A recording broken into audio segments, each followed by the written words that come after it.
My boyfriend fell in love with someone else and I couldn't be happier. It started the day I introduced him to my daughter Eva. I don't usually bring men into her life. She's autistic, has a hard time with new people. Change isn't just uncomfortable for her, it's terrifying. When she was 4, I brought a date to the park. Eva clung to my leg and cried for an hour. After that, I promised myself I wouldn't bring another man unless I really thought he could stay. Then I met Mason. He was different from the start, patient, attentive, calm but not cold. On our 4th date, I told him about Eva, her sensory issues, her meltdowns, her fear of strangers. I told him she didn't talk much yet and sometimes got overwhelmed when someone stood too close. He didn't flinch. He just nodded and said, "What makes her feel safe?" We waited 2 months before I introduced her. It was a quick meeting in a public place, no pressure. I packed her favorite snacks, her noise-canceling headphones, and Mason stayed 5 steps back. Unless Eva approached first, she didn't. She ignored him, clung to my hand the whole time, and had a mini meltdown when the giraffe feeding got too loud. Mason didn't push, didn't try to win her over with silly voices or jokes, just followed our lead, stayed calm, and when Eva covered her ears and sat down on the ground, he quietly sat down on the ground too, far enough away not to crowd her, but close enough that she wasn't alone. That night, Eva signed a word I hadn't seen in months. Nice. It took time. Weeks went by and Mason never pushed for more time with her,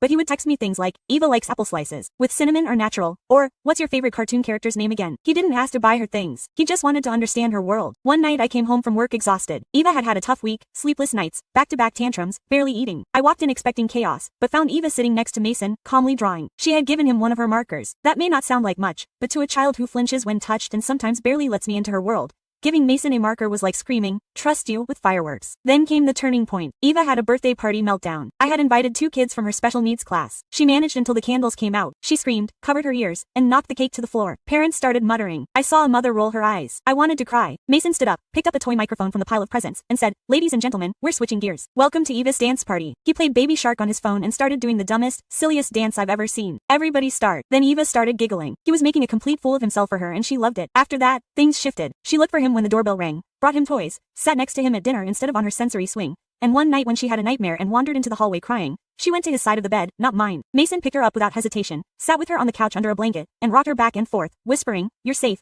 I've got you. You're okay." I watched from the hallway, trying not to sob loudly enough to wake her. That's when I knew he wasn't just falling in love with me. He was falling in love with her, not in a performative Instagram dad way, not for brownie points or to impress me. He was falling in love with her routines, her mannerisms, her calmness. He cheered when she held eye contact for more than 3 seconds. He built her a weighted stuffed animal with his hand because she rejected all the ones we bought online. He memorized her therapy schedule, adjusted his work hours, and even learned a few words from her communication apps so he could speak her language. People talk about red flags, but Mason, he was all green, all gentle, steady, unconditional green. So yeah, my boyfriend was falling in love with someone else, and I couldn't be happier because that someone was my daughter. And now we're a family.